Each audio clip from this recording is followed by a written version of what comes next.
బట్టతలతో బాధపడుతున్నారా? ఆధునితనమైన పద్ధతిలో hair transplantation చేయబడును. Face clinic, Hyderabad. నమస్తే, నేను Keshav. Welcome to Suman TV.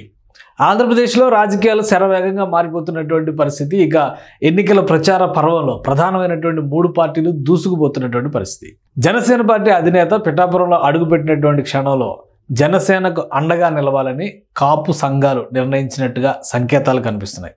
ముందుగా ముద్రగడ పద్మనాభం వైసీపీలో చేరిన తర్వాత చేసినటువంటి వ్యాఖ్యలు, అలానే పవన్ కళ్యాణ్ని ఓడించి తీరుతామంటూ ఇచ్చినటువంటి కౌంటర్ ప్రకటనలు, వీటిపైన సీరియస్గా జనసేన నాయకులు, అలానే కాపు బలిజ సంక్షేమ సేన అధినేత వ్యవస్థాపక అధ్యక్షుడు హరిరామ జోగయ్య కూడా రియాక్ట్ అయ్యారు.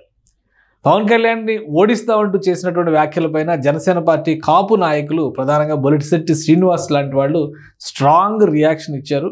ముద్రగడ పద్మనాభం స్థాయి ఏంటో 2009 ఎన్నికల్లో ఫలితాలను చూస్తే అర్థమవుతుందంటూ ఆయన కౌంటర్ ఇచ్చారు. ఇదే క్రమంలో హరిరామ జోగయ్య కూడా ఒక లేఖ రాశారు. పవన్ కళ్యాణ్ పోటీ చేస్తున్నటువంటి, అంటే పిఠాపురంతో సహా జనసేన పోటీ చేస్తున్నటువంటి మిగతా 20 నియోజకవర్గాలు ప్లస్ 2 పార్లమెంటు స్థానాల్లో ఖచ్చితంగా జనసేన అభ్యర్థులను గెలుపు బావుట ఎగరేసే విధంగా అందరూ అండగా నిలవాలంటూ హరిరామ జోగయ్య మరొక ప్రకటన రిలీజ్ చేశారు. దాని సారాంశాన్ని ఒకసారి పరిశీలించేటువంటి ప్రయత్నం చేద్దాం. గతంలో జరిగినటువంటి పరిణామాల నేపథ్యంలో కాపుల్లో ఒక చీలిక దిశగా రాజకీయం నడుస్తోంది అనేటువంటి అభిప్రాయం ఉండేది. అదే క్రమంలో హరిరామ జోగయ్య లేవనెత్తినటువంటి ప్రశ్నలు, ప్రధానంగా 80 సీట్లు 60 సీట్లు అడిగి ఉండాల్సింది, పొత్తులో భాగంగా పవర్ షేరింగ్ అడిగి ఉండాల్సింది అనేటువంటి అంశాల ప్రస్తావన జరిగినటువంటి నేపథ్యంలో ఇప్పుడు హరిరామ జోగయ్య రాసినటువంటి ఈ లేఖ ఆసక్తికరంగా మారింది. ఎందుకంటే ఇటీవలే కాపు సంక్షేమ సేనని కాపు బలిజ సంక్షేమ సేనగా విస్తరిస్తూ ఒక నిర్ణయం తీసుకున్నారు. అలానే ఎగ్జిక్యూటివ్ కమిటీని ఏర్పాటు చేశారు. వివిధ జిల్లాలు కూడా కమిటీలు ఏర్పాటు చేస్తాం అనేటువంటి ప్రకటన చేశారు. ఈ నేపథ్యంలో ఈ లేఖ ఇప్పుడు ఆసక్తికరంగా మారింది. కాపు సంక్షేమ సేన తరపున హరిరామ జోగయ్య రిలీజ్ చేసినటువంటి లేఖ ఇది.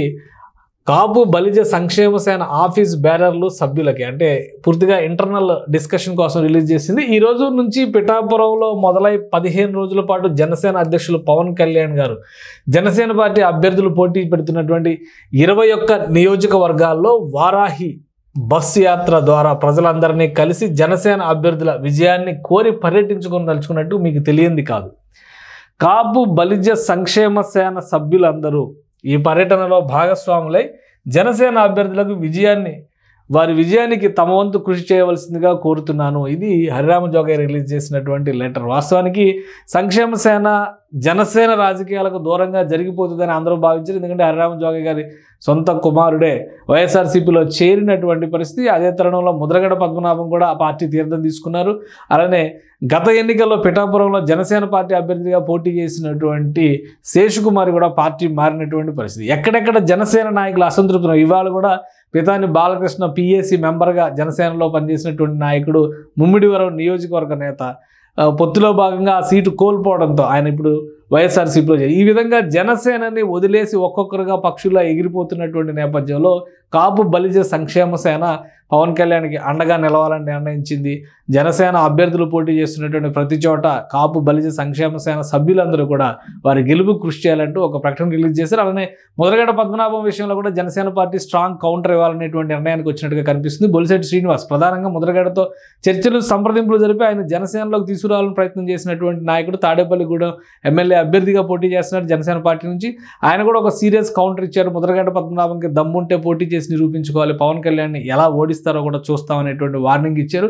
సో ఈ నేపథ్యంలో ఎన్నికల ప్రచార హోరులో కాపు వర్సెస్ జనసేన ఇక్కడ ఈక్వేషన్ మారేటువంటి అవకాశం కనిపిస్తుంది. ముద్రగడ పద్మనాభం కాపునాడు అనేటువంటి పదాన్ని ఉపయోగించకుండా నిషేధం విధించాలనేటువంటి మాట బొలిశెట్టి శ్రీనివాస్ చెప్పడం ఇప్పుడు ఆసక్తికరంగా మారింది. వైసీపీ నాయకుడిగా ఆయన ఏమైనా మాట్లాడుకోవచ్చు, కానీ కాపుల జోలికి రావద్దంటూ వార్నింగ్ ఇచ్చారు. సో ఇటువైపు సేనకి అభ్యర్థులకి అనుకూలంగా ప్రచారం చేయడంతో పాటు కౌంటర్ ఇస్తున్నటువంటి తీరు ఆవేశభరితంగా మారుతున్నటువంటి పరిస్థితి ఆంధ్రప్రదేశ్ రాజకీయ చిత్రంలో ఆవిష్కరిస్తున్నటువంటి వాతావరణం ఉంది. సో ఎన్నికల ప్రచారంలో ఇంకెన్ని చిత్రాలు చూడాల్సి వస్తుందో వేచి చూడాలి. సుమన్ టీవీలో మీ పర్సనల్ అండ్ బిజినెస్ ప్రమోషన్స్ కోసం కింది నెంబర్కి కాంటాక్ట్ చేయండి.